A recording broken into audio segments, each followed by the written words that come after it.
Welcome to the It's Been Said podcast. I'm your host, SAI Executive Director Lisa Ramey. Today's episode is a special edition of the It's Been Said podcast. Dave Daughton, Government Relations Director, will discuss his perspective on current legislative topics relevant to district and school administrators. He'll offer his insights on this subject matter periodically over the coming months. Let's hear from Dave. Hi, everyone. This is Dave Daughton of School Administrators of Iowa with your legislative update for the week of April 20th. Well, the last day of session came and went with no adjournment. The 100th day is a day that's determined at the start of the session and just means that legislators no longer receive their per diem pay after this past Tuesday. Obviously, they're still in session as they have work to do, including property tax discussions and final budget numbers, as well as a few other bills that they're either going to finish or just let die. It's also possible that they will send their members home at some point and call them back to the Capitol when they have agreements on their major bills. So let's talk about some of the bills that moved this week. Senate File 2231 is the Preschool and Religious Exclusions Bill. It requires districts to have 2080 agreements with community partners for preschool and requires that they follow the same standards as public preschools. It removes exclusions for some religious content and requires the department to distribute information on religious instruction rules. That bill was sent to the governor. Senate File 2299 is a concurrent enrollment bill. It allows districts to require students and parents to pay back the district's cost of the concurrent enrollment course if the student drops or fails the course. And that bill was also sent to the governor. Senate File 2430 is the display of flags. It requires public buildings, which include schools, to fly their flags at half-staff if ordered by the governor. And that is the final bill that was sent to the governor. House File 2676 is the governor's MAHA bill, and the Senate passed an amendment that adds 10 minutes to physical activity. Reminder, physical activity, not physical education. It adds 10 minutes to physical activity per day in grades K through 4, and that was sent back to the House. Remember, all that other stuff that was in it that we were opposed to is gone.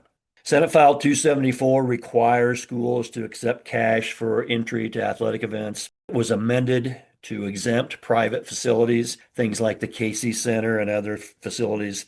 That bill was sent back to the House with that amendment. House File 2670 is a summative testing bill. It requires an additional assessment for social studies in grades 8 and 11.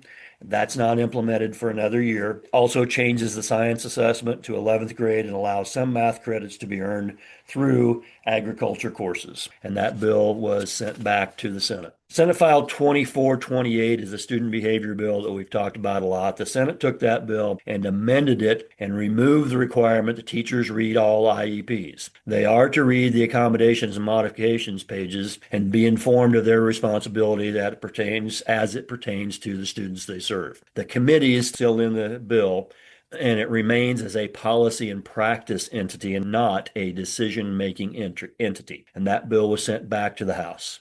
House File 2764 is the school property tax bill. It allows schools to increase the proposed property tax amount in the budget if the state school aid rate has not been approved by March 5th. And that bill was sent to the Senate.